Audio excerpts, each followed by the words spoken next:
All right, everyone. Welcome to the Restaking panel. We'll be talking about a lot of fun things today. Again, risks, rewards, and the road ahead. My name is Ben Rodriguez, and I'm a senior protocol specialist at Coinbase. I cover multiple ecosystems and different primitives, including restaking. All right? So let my panelists introduce themselves. Lucas, why don't we start with you? I'm Lucas Bruder, co-founder and CEO at Jito Labs and a contributor to the Jito network. Jito builds MEV infrastructure and liquid staking and restaking on Solana. Sweet. Thank you. Vias. I'm Vias, one of the founding members of EigenLayer, now over at the Eigen Foundation, primarily focused on growth, ecosystem, token, governance, etc. Misha. Hey, my name is Misha. I'm co-founder of Symbiotic, shared security protocol that aims to democratize decentralization, optimize it, and make it available day one for every network. Yeah, awesome. So as you all know, restaking has exploded in the past 18 months, right? So I think maybe the first question that we can discuss is, what's the goal of restaking and reshared security, right? What value does it bring to the ecosystems? Okay. Anybody can start. Yeah, the goal is simple. We want to take the journey of decentralization and make it shorter, safer, and cheaper. We want to remove this barrier that takes like 6 to 16 months currently, and basically creates an incentive to launch centralized or launch like with proof of authority or other like suboptimal solution and dangerous solutions, and to make it that attractive that networks launch decentralized from the start. Yeah, I think it's about enabling projects to bootstrap themselves much faster in a much more safer, stable manner, like Misha just said. I think we observed a lot of projects that had their own security in their own token, in their own native asset, and when you needed security the most is when it would fail you, because you would end up in the debt spiral during moments of vulnerability. So it's really about restaking as a mechanism to establish the infrastructure for projects to be able to come into the space and innovate and focus on what they're doing best, which is often some specific technical or business logic or component, and not focus on all the other attributes that are involved with launching a token. Yeah, not much to add there. I think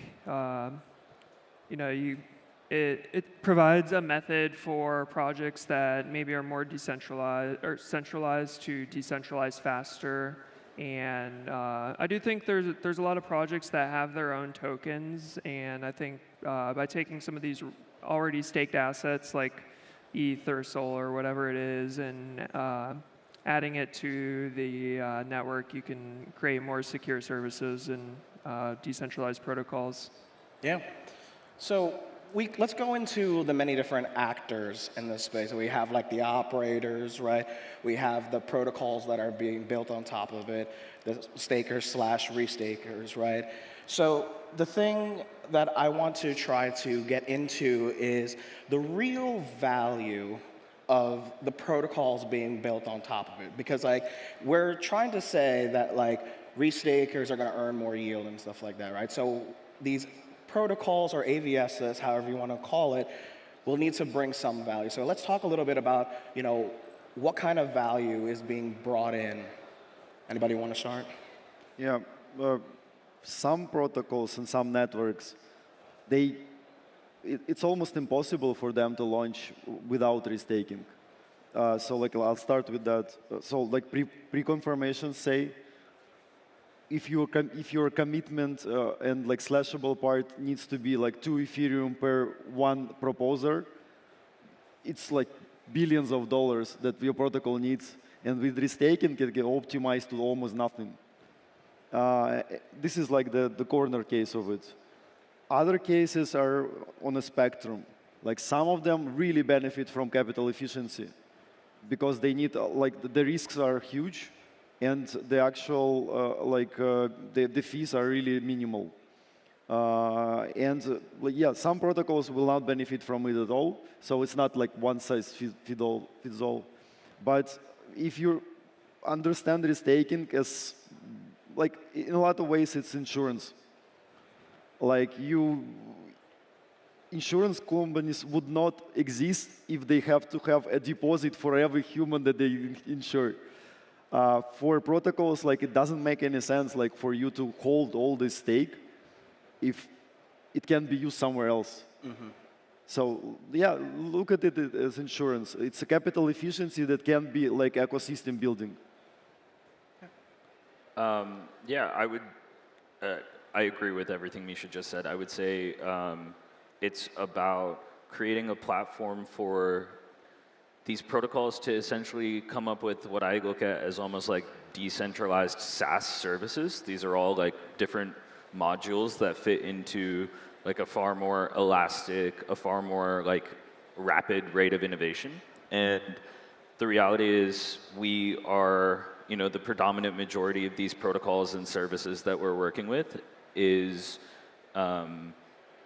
infrastructure heavy, and they're the projects that need this economic security the most.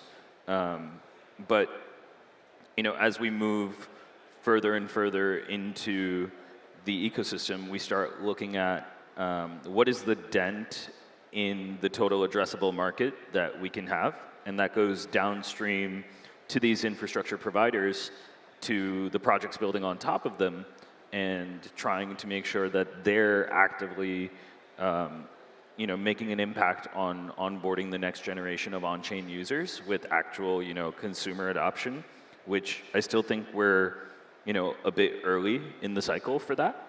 But yeah, I think it's really important for us to, you know, eventually get to a future where most of the infrastructure is abstracted away from the consumers, and users are, you know, interacting with crypto applications purely as the back-end rails.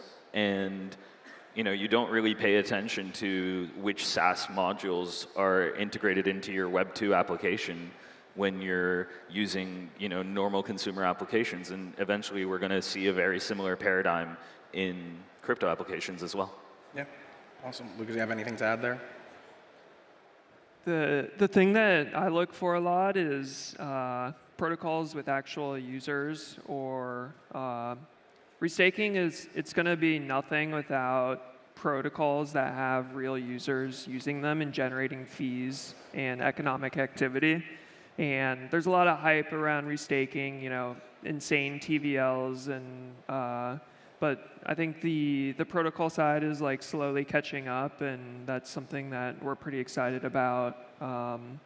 There's, you know, on Solana and the Jita restaking, there's some cool protocols that already have thousands of users and a bunch of TVL, and you know, the restaking's letting them do things that they couldn't do before.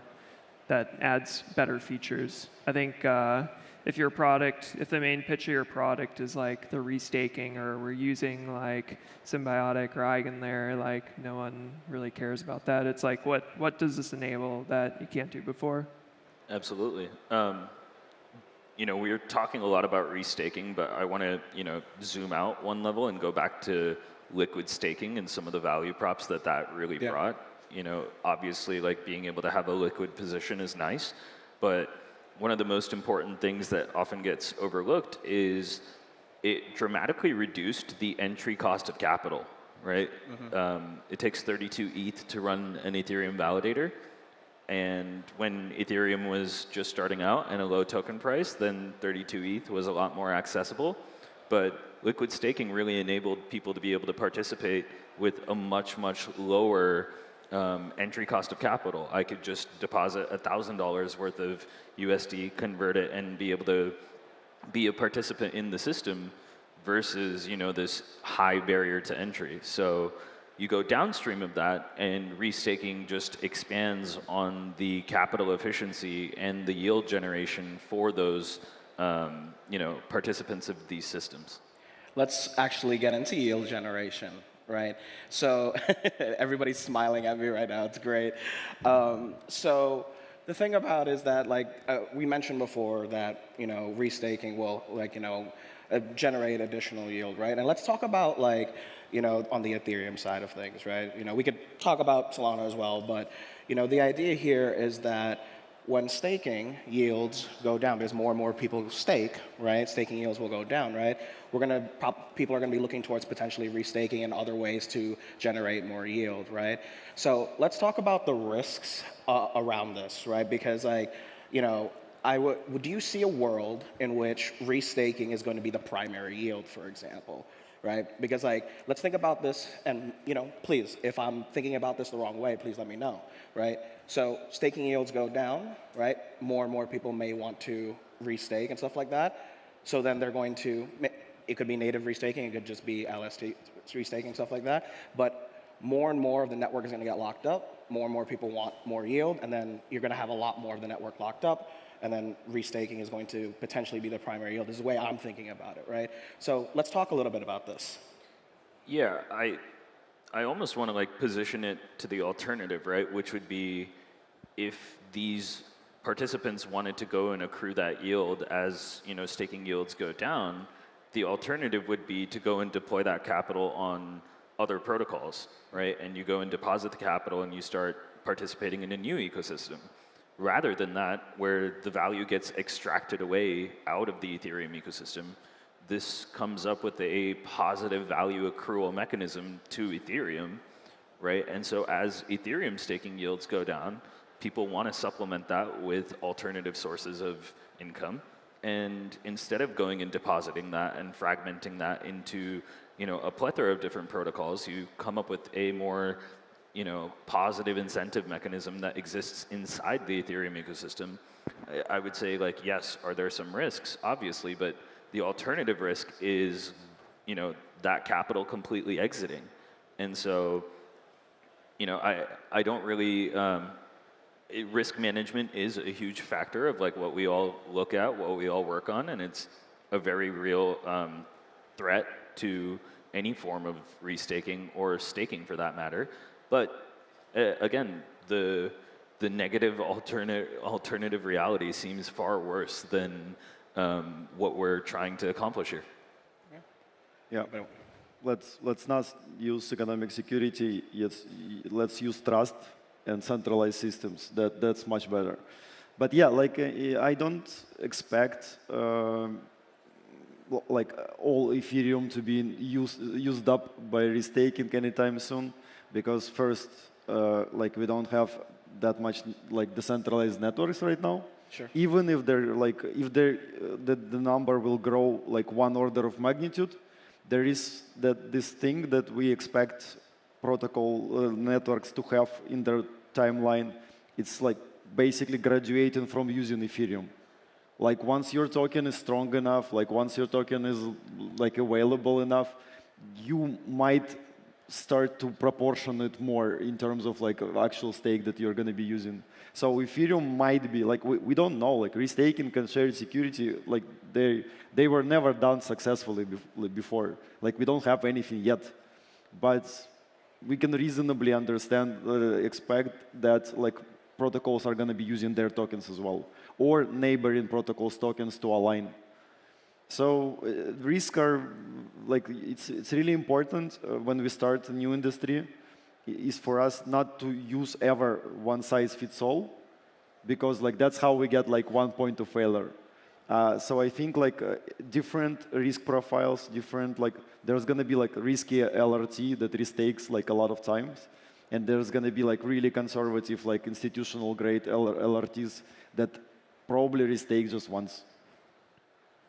Lucas, you got anything to add? No? Great. I mean, I think maybe also we could continue down this kind of risk profile kind of thing, right? But before we get into that, let's actually talk about other risks. When people think about restaking, they think about many different things, right? They think about we're not going to mention specific bad words here, but right? But you can. What? You can. I can? All right, well, so rehypothecation, right? Or all of a sudden maybe MBSs or something like that, right? So, I want to separate reality from like, the like on like the hype of like, specific risks. So let's talk a little bit about that. Let me even start with like smart contract risk or something like that. Yeah, absolutely, right. I think it's very, if I was a betting man, which I am, I would, suspect that. We're in crypto. We're all betting people. Yeah, exactly. We're in crypto. But, I think at some point for one of the many projects that are using any of the restaking services to go through a smart contract vulnerability or, something like that is a very likely outcome. And it's about containerizing the risk and making sure that it's not cascading across other protocols and it's, isolated, and there's ways to do that. But the reality is, like, if us as restaking protocols were to go and be part of the auditing process of every single one of these protocols, like, we would be banging our heads against the wall constantly, right? It's just not practical for us to focus on all of that. So there is a high level of like diligence that's required from these protocols, and it's our responsibility to point them to the right resources, right? Whether it's auditors or, high quality of engineers or things like that. But, again, it goes back to like that same smart contract vulnerability could have happened on their own trust network and could have led to like a far more calamitous situation. So the trade-offs are ones that you're willing to make, essentially. I think it's important to make the protocol, the restaking protocol, as flexible as possible and take, there's definitely areas where it makes sense to take opinionated stance, like, maybe it's, there's like withdrawal caps or slashing limits or things like that. And my opinion is kind of you just like let the market decide. You can let the LRTs or VRTs figure out who they want to stake to, and maybe some of the networks are like they don't take certain assets because they're too risky, and kind of. And I'm sure there's going to be people that kind of specialize in these things. You're kind of seeing this already. Like I know Gauntlet's doing a lot of work in this area on like measuring risk, and they're doing all their crazy symbol math and whatnot that I don't fully follow, but yeah, there's I think there's a lot of people like looking at risk on different layers, and I think every layer needs to have some type of like guardrail associated with it. Makes sense. Misha, you got anything? Yeah, like if we somehow made decentralization sexy, I'll take it. Like that's good. Like we are like exciting people and like working on our fundamentals for the industry as well. Like I think there is no like there is nothing controversial about it. Like it's like any coincidence or like maybe market like unrealized market demand brought us here. Like, and we can actually work on something that will like enable us going forward to be safe. Yeah, like it doesn't, like in my mind, if we're doing something useful, and we are, it doesn't matter like how we came here. Like Makes as sense. long as like the path is true, it's gonna be great. Yeah. So then let's actually talk a little bit more about like going further into this, because we're just talking about risk and everything like that. Let's talk about slashing, right? And specifically around like, for subjective and verifiable punishments, right? We know we have the eigen token, intersubjective work token, and all that fun stuff, right? We'll get into that in just a second, right? But I would like to get like, the thoughts on everyone here about how we're thinking about slashing risk on restaking. Anybody can start. Oh, yeah, that's a big one. I don't think anyone, I guess, I feel confident saying that I don't think anyone's figured out the right answer here. I do think that you want to try to make as like a designer of a protocol and a platform that you want others to use, I think flexibility is important here. So you want there to be ways for like the vaults or the LRTs or networks to define different slashing parameters. Ideally, there's a way for them to claw things back if there's a bug. It's something we're thinking a lot about still.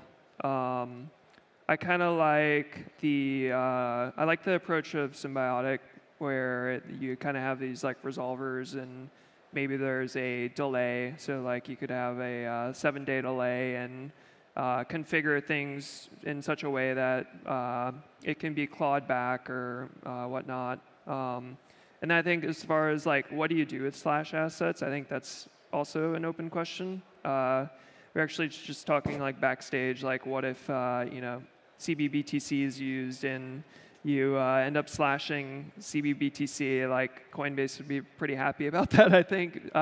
Circle would probably be pretty happy about that too, just earning yield on that forever. So yeah, there's still kind of a question like what do you do? And I think my current stance is like you let the market decide and just build it so that it's flexible and see what people end up doing.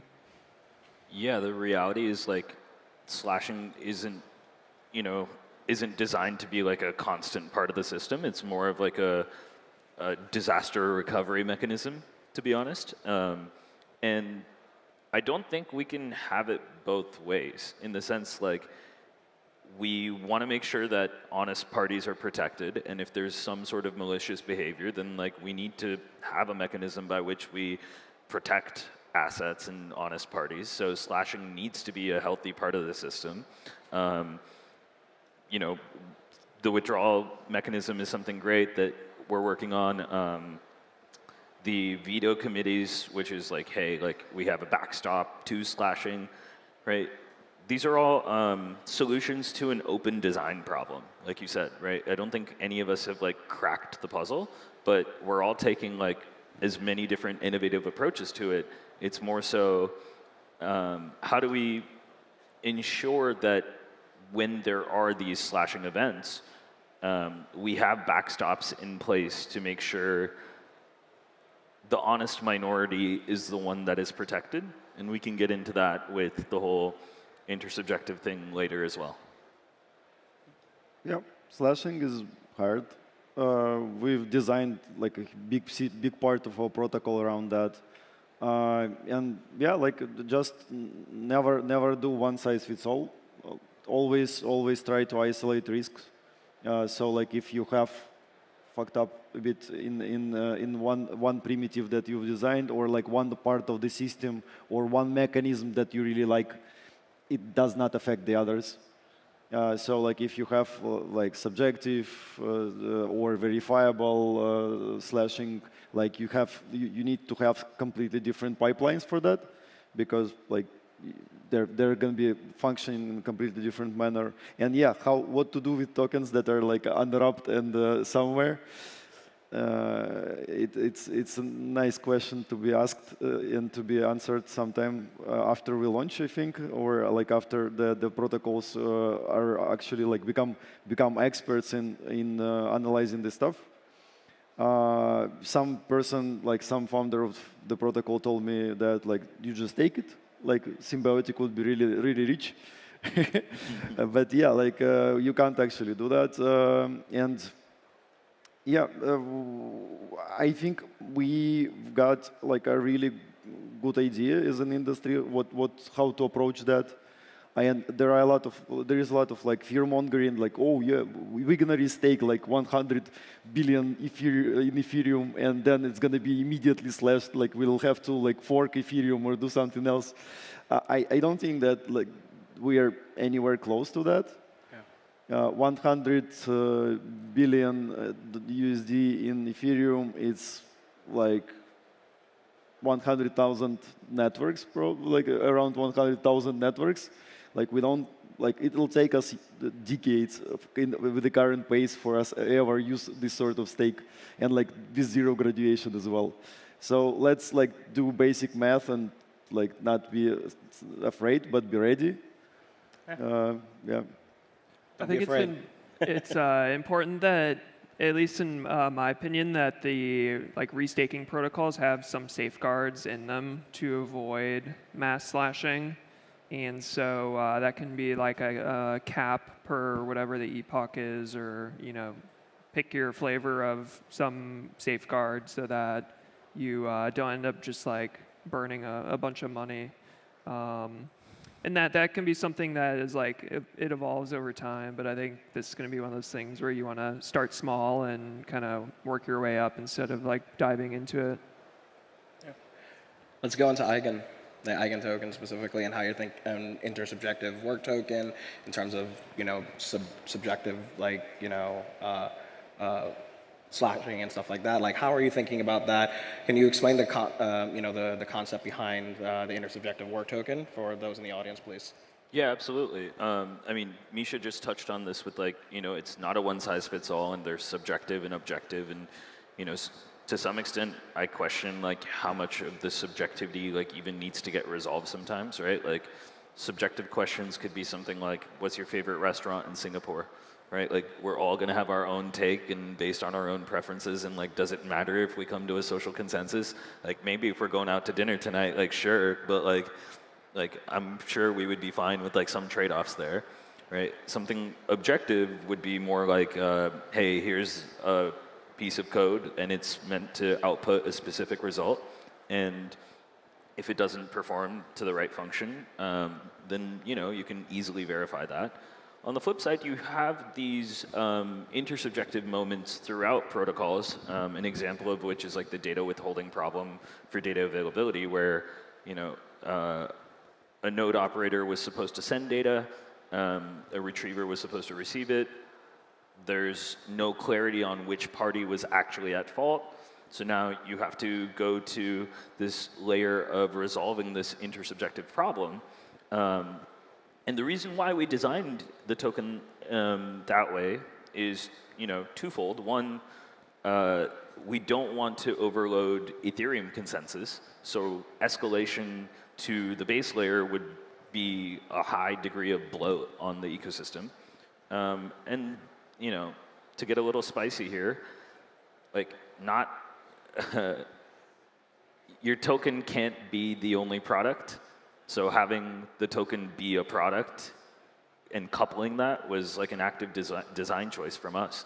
And so it's not just something about, hey, the token is the product, and so you can buy and sell and trade, but rather, hey, we're going to add some functionality and some utility very specific that's baked in, and so we can resolve some of these consensus problems in our native ecosystem, and then if it still needs an escalation method, then we escalate to Ethereum. Sweet. I just wanted to get that in there because there's different ways of thinking about how about this, right? So I wanted to get all your thoughts around this. So, speaking of more assets, right? We talked about the Eigen token and how it plays into the ecosystem, but Eigenlayer, you just announced multi-asset restaking, right? And that's a thing that's going to happen in Gito as well as in Biotic, right? I want to know, and I think a lot of folks want to know, what's the inherent incremental value of having multi-asset restaking? Because I think people first start thinking about this kind of the shared security concept that we started out with, right? Suddenly this with for example USDC or anything like that, right? It kind of maybe violates the mental model just a little bit, or maybe I think I'd like to understand what the logic is behind there, and what the incremental value is. Yeah, yeah. There are a lot of misconceptions about adding new using different token groups. People think that oh, I'm gonna get $1 billion in Shiba and our network is gonna be super secure. No, actually, I think the efficiency here is secondary to alignment. We have around 10 protocols right now that are Bitcoin adjacent, so they're parts of the ecosystem of Bitcoin, and they don't want to use Ethereum at all as a token. I mean. Because they're not aligned with that. They have Bitcoin, they want to use flavors of Bitcoin to secure the systems. Some ecosystems have on a smaller side, say a big DeFi protocol with a lot of off-chain parts. They'll each of these parts, Oracle network, Keeper network, some runners, interop, or maybe AppChain in the future, they can all be aligned with the one token, their token. So they're not as interested to use Ethereum. They already have billions of dollars of their own economic security. That's why like that's a job like and we're like moved in that direction. That's a job of like shared security platform or like a staking protocol to like facilitate that. To get as much of alignments of possible alignments as they need. So I expect as our industry like is created and matures, I expect that protocols will be using networks are going to be using baskets of tokens. So they like one part of it is like some form of stable coin that's like the never wavering balance of something, or like optimized the stake can fall, but like you'll still have like an active set of validators that is going to be great for. But like the next like the volatile like asset, and then there's like alignment asset or like V token that they can use to like lock their stake in the native token, so to not create a pressure on the price. So like a lot of different iterative mechanics can be used. Yeah. Yeah, I think we should maybe rename this panel. Restaking is not one size fits all. You're probably going to hear that from us throughout this, but yeah, I think it's about increasing optionality for the stakers as well as the protocols, right? I think that's what Misha is like, nailing here in terms of we need to enable protocols to be able to take and receive whatever assets they want to be able to, as well as like stakers should be able to participate in the system however they want to. Now, we talked about this off stage, but like there's this agility versus stability trade-off in blockchains, right? Build fast and break shit, or like, create a functioning flywheel that then you can introduce more variables to downstream. So, we both took a similar strategy there of like starting off with ETH, starting off with a far more stable asset, kickstarting the flywheel, establishing that, and then you move to multi-asset staking. So, yeah, I think it's just a natural, destination on the path of where we're all headed. You got anything to add, Lucas?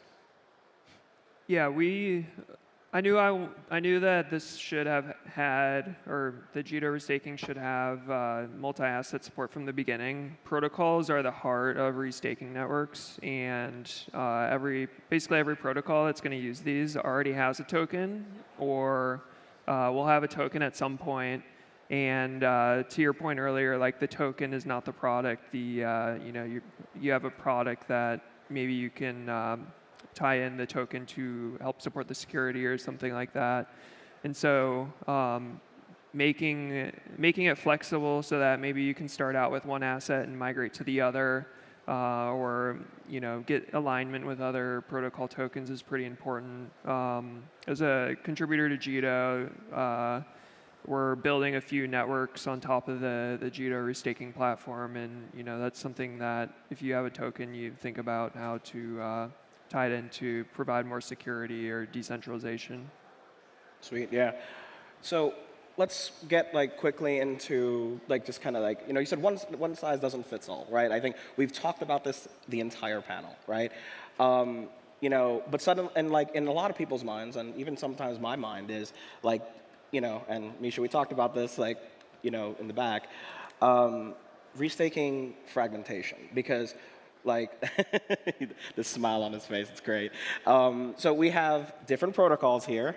We have another Jito, which is Solana, right? We have other ones in Ethereum, for example, Karak. We have Babylon, Bitcoin, whatever, right? So there's multiple restaking protocols. The expectation is that there's going to be a lot of these protocols, like AVSs or whatever you want to call them, that are going to be built on top of it. In addition, enabling multi-asset restaking for a lot of extra optionality, right? So there is a lot of optionality, but also it seems like it fragments, like, kind of like the restaking ecosystem. It's like 18 months and we're already thinking about all this stuff, right? So, I'd like to get a conversation on that going. Misha, I want you to actually start on this one. So, yeah, like what's the fragmentation about? Like networks, we don't have like any before. Like networks are not not like launched yet, like they're not production, so there were not fragments in that. And even if they like, we have like 40 restaking protocols, like it's a registry. Like in a lot of ways, yeah, like we have like different designs, and like some of us are arguably safer than others, but it's a registry. Like you have your key and you have your balance of stake. Like for the registry, you can use multiple like sources and like roots of truth, or they called for by some researchers. So like fragmentation is like in the future it can be easily solved, even if it materializes. In the current state, like we don't have anything yet, so like we don't have fragmentation. So yeah, like I heard this argument a lot, but it's like I'm not sure that I understand it. Okay, yeah. Yeah, is it fragmentation or is it like, you know, asset balancing across a portfolio? Like, why is it that in TradFi we're very comfortable with like making sure that our portfolios are like not overly correlated and we're looking at beta coefficients, and yet here it becomes fragmentation? Like, we have to be looking at this from a very similar paradigm of like risk management, and you can't have it both ways. Yeah. So, like, I agree with Misha. I don't know if like we can call it fragmentation, but like if we want to increase optionality, if we want to like increase like the liberties of stakers and operators and services, then like we need to make sure that it's not overly correlated and like highly intertwined. So these two things need to exist. Yeah, Lucas. I don't think people need to worry about fragmentation. I think it's like no one cares about that. It's like a solution in search of a problem, or whatever you say. I don't think people care. Yeah. All right, fair enough. So going to wrap up right now. What do you call that? So this actually, if you notice, right, you see the couches over here. They're all wearing white. The couches are white.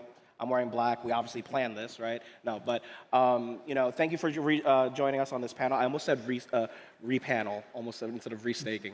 This restaking panel, right? Hope you learned a lot from this. And hope you enjoyed it as much as we enjoyed talking about it. Thank you all for joining us. I've been Ben Rodriguez. Lucas. Vias.